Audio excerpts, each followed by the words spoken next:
I'm a little scattered, I'm a little disorganized, and it actually makes me a better athlete. That's sort of rebellious or punk rock in the triathlon world because triathletes are notorious for wanting to control all the variables. I'm Rich Roll, endurance athlete turned wellness advocate. I'm breaking out of the studio to meet up with some extraordinary humans with one thing in common. They have no plans to slow down. We'll dive deep and find out what it takes, physically, mentally, and financially, to keep doing the things we love. Today, I'm meeting up with two-time U.S. Olympian and Ironman triathlete, Sarah True. Good morning. How are you? Ready for a ride? I am. I'm so excited to meet you. Thank you for coming out. So it's not a usual experience that I get to ride with an Olympian, an Ironman champion. I'll try to make it easy on you. Yeah, you better. You're allowed to embarrass me, just not like too much. How has your training or your approach to training changed to kind of deal with aging up? Like, do you need more recovery? Do you have to be more careful about overtraining and things like that? I have years of base. So that's the upside of being an older athlete. And I know my body better than I did when I was in my 20s, for sure. Yeah, that base doesn't go away. You can always tap into it. Totally. You know, you can sharpen the edge of the knife or whatever. Yeah. The bigger challenge is as we get older, we have more and more on our plate in terms of outside obligations, where when I was an athlete in my 20s, it was just me. I wouldn't have been able to kind of compartmentalize and say, all right, this session, I'm going to do the best that I can, get the training response I need out of it, and just let it go. But it brings intentionality and focus to the time that you have. I think there's this idea when you're a young athlete that if I could just remove all, distractions from my life and just train like all day long and focus entirely on that is the way to become the best athlete. But all the highest performers say the opposite. Like, they're better performers by having other things in their life that are meaningful and important. That's what keeps you kind of rooted and intentional about the time that you do have to your training. It's also me time. This is the only time I have in my schedule where I can focus on myself. Yeah. Well, let's go on a ride for the love of it. Let's do it.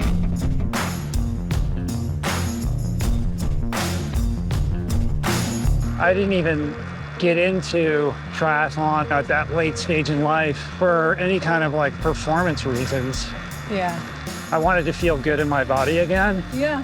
And also I really needed that quiet time to sort myself out, to figure out who I wanted to be and what I wanted to do. Yeah. But you go through those life transitions, and if you're not willing to be really flexible, then how do you open yourself up to it? Then you're going to suffer. Yeah. Because life has seasons, right? Totally.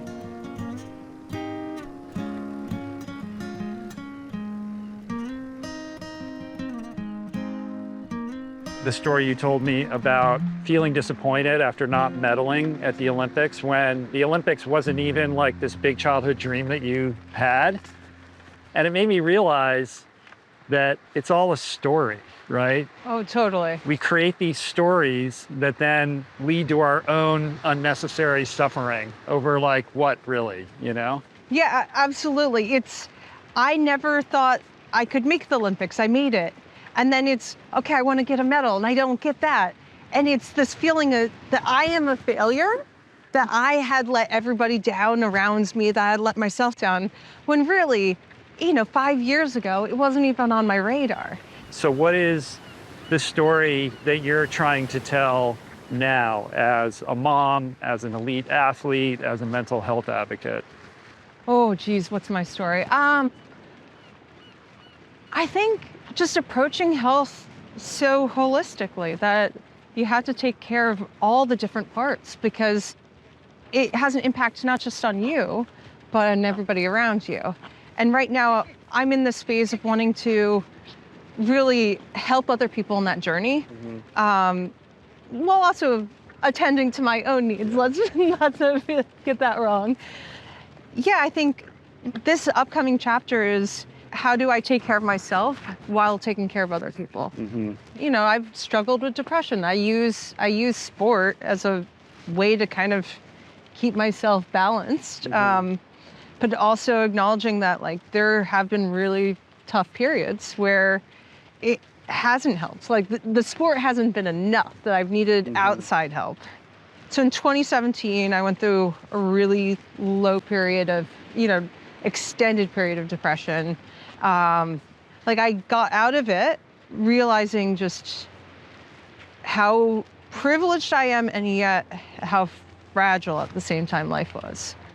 And that there weren't many resources available. We struggle with health. We struggle with mental health. We struggle with physical health. This is just part of having a body and having a mind. And I think I got out of it realizing that even with all of the things that I've learned in sport, I still had so much more to learn. And that kind of got me down this path of using my platform, using my privilege, both through, learned experience and just having access to resources that I wanted to give back in some way. Yeah. You're pursuing a precarious career. People may think being a professional athlete, you got it made, but what is the risk that you have kind of invited into your life by choosing this path?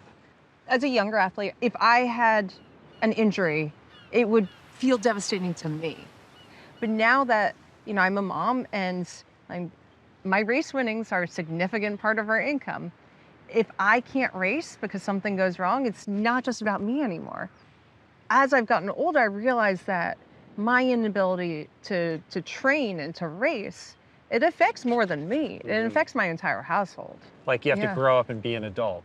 Adulting is hard. You're adulting. Yes, I'm taking care of our basic needs now. I'm making sure that we're paying for the mortgage now, but also I'm thinking down the road, a year from now, 5 years from now, 10 years from now, because I have a son. I have a kid I have to think about. It's not just about me, it's about my family and our future. So in addition to being in a precarious career, starting a family, having a young child, it's a lot. And trying to, complete your doctorate.